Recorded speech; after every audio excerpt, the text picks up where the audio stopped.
Hello everyone, welcome to biochemistry. आज हम पढ़ने वाले हैं एक नए कॉन्सेप्ट के बारे में जिसका नाम है लिंकेज एंड रिकॉम्बिनेशन। ठीक है, तो चलिए करते हैं कुछ बेसिक आइडियाज से स्टार्ट। क्या हमें याद है कौन थे मेंडल, फादर ऑफ जेनेटिक्स? उन्होंने कुछ लॉज रखे थे हमारे सामने, law of dominance, law of segregation, law of independent assortment. क्या हमें याद है ये सारे लॉ? चलिए देखते हैं, एक बार रिकॉल कर लेते हैं। ठीक है, तो लॉ ऑफ सेग्रीगेशन क्या कहता है? ड्यूरिंग गैमेट फॉर्मेशन जो है दो अलील्स वो सेग्रीगेट हो जाते हैं। अब ये चला जाएगा हमारे एक गैमेट में, ये चला जाएगा हमारे दूसरे गैमेट में। तो इस तरीके से क्या हो जाता है, सेग्रीगेशन हमको देखने को मिलता है दो अलील्स के बीच में। तो ये कॉन्सेप्ट हमको देखने को मिलता है। ठीक है, वही अगर हम बात करें जो लॉ ऑफ इंडिपेंडेंट असॉर्टमेंट दिया था, उस पे उन्होंने बताया था कि अगर दो जीन्स प्रेजेंट है तो दोनों के दोनों जीन्स इंडिपेंडेंटली असॉर्ट होंगे। इसका मतलब देखते हैं, जो दोनों के दोनों जीन्स है वो इंडिपेंडेंटली, मतलब ये जीन के साथ ये जो जीन है, एक जीन है जो सेपरेट हुआ है, ये जीन के साथ ये जो जीन है इसका कोई भी लेन देन नहीं रहेगा। ये दोनों इंडिपेंडेंटली असॉर्ट होंगे। और डिटेल में देखते हैं। अब जब गैमेट फॉर्मेशन होते रहेगा तो देखिए किस तरीके से ये जो अलील्स है वो सिग्रीगेट हो रहे हैं। तो इस तरीके से सिग्रीगेशन हमको देखने को मिलता है। अब जरूरी नहीं है कि कैपिटल आर के साथ कैपिटल वाई ही आए, हो सकता है इस कैपिटल आर के साथ स्मॉल वाई भी जा सकता है।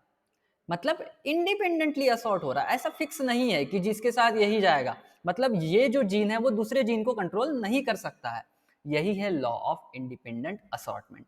ठीक है, अब मेंडल के जो लॉस थे वो किस बेसिस पे आए थे? क्रॉसेस के बीच बेसिस पे। तो उन्होंने क्या किया था, डायहाइब्रिड क्रॉस किया था। उसमें उन्होंने क्या किया था, जो सीड शेप था और सीड कलर है उस उन दो कैरेक्टर्स को लेके क्या किया था, एक डायहाइब्रिड क्रॉस किए थे। डायहाइब्रिड क्रॉस का ही मीनिंग है दो कैरेक्टर से डिफर होने वाले प्लांट्स के बीच में क्रॉस करवाना। ठीक है, तो कैपिटल आर जो राउंड कलर को रिप्रेजेंट करता है, रिंकल्ड को क्या रिप्रेजेंट करता है, स्मॉल आर। येलो सीड को कैपिटल वाई, ग्रीन सीड को स्मॉल वाई। तो इस तरीके से उन्होंने गैमेट्स बनाए, ये इनका गैमेट बन गया। और इस तरीके से उन्होंने क्या किया, F1 जनरेशन प्रोड्यूस की। ठीक है, तो F1 जनरेशन में हमको देखने को मिलता था कि राउंड और येलो सीड हमको देखने को मिलती थी। ठीक है, अब इसी F1 जनरेशन के हमने गैमेट्स निकाले।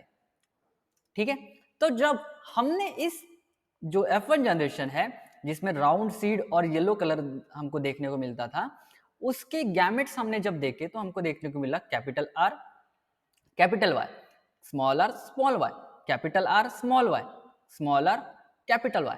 तो हमने क्या देखा कि कुछ गैमेट्स जो है वो बिल्कुल पेरेंट की तरह दिख रहे हैं। ठीक है, मतलब पेरेंटल गैमेट जिनको हम बोल सकते हैं। तो कैपिटल आर कैपिटल वाई ये पेरेंट की तरह गैमेट दिखता है, और स्मॉल वाई तो ये पेरेंटल गैमेट्स हमने इनको करार दिए। और कैपिटल आर स्मॉल वाई, अब कैपिटल आर स्मॉल वाई ये पेरेंटल नहीं है क्या कुछ ऐसा? कैपिटल आर स्मॉल वाई ऐसा नहीं है। तो हमको क्या देखने को मिला, रिकॉम्बिनेंट्स देखने को मिले। जो पेरेंटल नहीं होंगे उनको हम रिकॉम्बिनेंट्स कह सकते हैं। ठीक है, तो 50% हमको मिले पेरेंटल और 50% क्या मिले हमको, रिकॉम्बिनेंट मिले। तो इसकी वजह से हमको एक पता चला कि 50% पेरेंटल मिलेंगे हमको F1 जनरेशन के गैमेट्स और 50% रिकॉम्बिनेंट्स मिलेंगे। तो यही चीज हमने और स्टडी की तो हमको कुछ रेशो देखने को मिला। जो रेशो था 9:3:3:3:1, जो फिनोटिपिक रेशो था हमको देखने को मिला डायहाइब्रिड क्रॉस के बाद। ठीक है, तो ये एक तरीके का मेंडल का ऑब्जर्वेशन था जो मेंडल ने बताया था। ठीक है, अब टी.एच. मॉर्गन जो थे ये भी एक साइंटिस्ट थे। इन्होंने क्या किया था, सिमिलर टू जो मेंडल थे उन्हीं की तरह एक क्रॉस करने की कोशिश की। ये ड्रोसोफिला मेलानोगास्टर पे वर्क कर रहे थे। इन्होंने भी दो कैरेक्टर्स लिए। जिस तरीके से वहां पे सीड कलर और सीड शेप था, इन्होंने भी जो इनके जो ड्रोसोफिला थी उसके जो एक्स क्रोमोसोम पे जो जीन्स थे, यानी कि सेक्स लिंक्ड जीन्स जिनको हम बोल सकते हैं, वो जीन्स लिए और उन जीन्स को स्टडी करना चाहा। इन्होंने भी सिमिलर काम किया, डायहाइब्रिड क्रॉस वाला ही काम किया। तो इनको जब स्टडी किया तो उनको मिला कि भैया येलो बॉडीड और व्हाइट आई कलर जो पेरेंट का था, ये पेरेंट है येलो बॉडी और व्हाइट आई, ये ब्राउन बॉडी और रेड कलर। तो इस तरीके से क्या किया उन्होंने भी डायहाइब्रिड क्रॉस करने की कोशिश की, तो उनको क्या देखने को मिला कि मोस्ट ऑफ दी जो प्रोजेनीज है इनके वो सारे के सारे पेरेंटल दिख रहे हैं। मतलब 10 में से जो 9 ड्रोसोफिला थे, जो प्रोजेनिस थे, वो पेरेंट की तरह ही दिख रहे हैं। मतलब इनमें क्या रहा होगा, येलो बॉडी और व्हाइट आई कलर ही होगा, ब्राउन बॉडी और रेड आई कलर ही होगा। ऐसा कुछ भी नहीं होगा जिसमें येलो और रेड ऐसे जो दिखने वाले थे वो बहुत कम दिख रहे थे उनको। ठीक है, तो उन्होंने जब स्टडी किया तो कुछ उन्होंने ये स्टडी किया, कैपिटल वाई इससे रिप्रेजेंट किया, येलो बॉडी को वाई से रिप्रेजेंट कर दिया और व्हाइट आई को कैपिटल डब्ल्यू से, और ब्राउन बॉडी को वाई प्लस से और रेड आई को डब्ल्यू प्लस से। ठीक है, W plus Y plus, brown body को वाई प्लस और रेड आई को डब्ल्यू प्लस कर दिया। यहाँ पे एक्स वाई क्रोमोसोम है तो वाई क्रोमोसोम पे कुछ नहीं होगा। तो इस तरीके से उन्होंने क्रॉस किया, तो उनको क्या मिला कि जो मोस्ट ऑफ द प्रोजेनिस थे वो सारे के सारे पैरेंटल दिखे उनको। तो पैरेंटल क्यों दिख रहे हैं, तो उन्होंने क्या किया, जो गैमेट्स है उनका एनालिसिस किया, तो उनको पता चला कि 98.7% जो गैमेट्स है वो सारे के सारे पैरेंटल दिख रहे हैं। और मेंडल के हिसाब से कितने दिखने चाहिए थे, 50-50%। कितने, 50% पैरेंटल दिखने चाहिए थे, 50% रिकॉम्बिनेंट, बट ऐसा नहीं हो रहा था। फिर दूसरा उन्होंने भी क्रॉस करवाया तो उनको क्या मिला, पैरेंटल टाइप फिर से उनको कम मिले।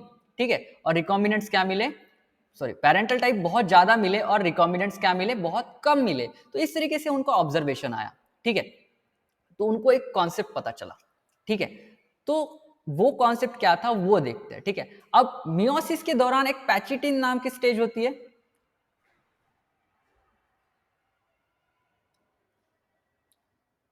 ये रहा है 2 क्रोमोसोम्स, ये होमोलॉगस क्रोमोसोम्स है। इन दोनों के पास क्या होता है, क्रॉसिंग होती है। उसी क्रॉसिंग की वजह से जो रिकॉम्बिनेंट है, वो क्रॉसिंग ओवर की वजह से क्या होगा, जो रिकॉम्बिनेशन है वो फॉर्म होगा। ठीक है, देखो ये कैपिटल आर, अब ये स्मॉल वाई के साथ आएगा। यहां से क्या हुआ, क्रॉसिंग ओवर स्टार्ट हो गया और यहां पे जाके यहां तक के वो आया। तो कैपिटल आर स्मॉल वाई, इस तरीके से क्या हुआ, एक रिकॉम्बिनेशन देखने को मिलता था। अब हम बात करें अगर लिंकेज की, तो इन दोनों के बीच में अगर ज्यादा डिस्टेंस है तो रिकॉम्बिनेशन देखने को मिलेगा।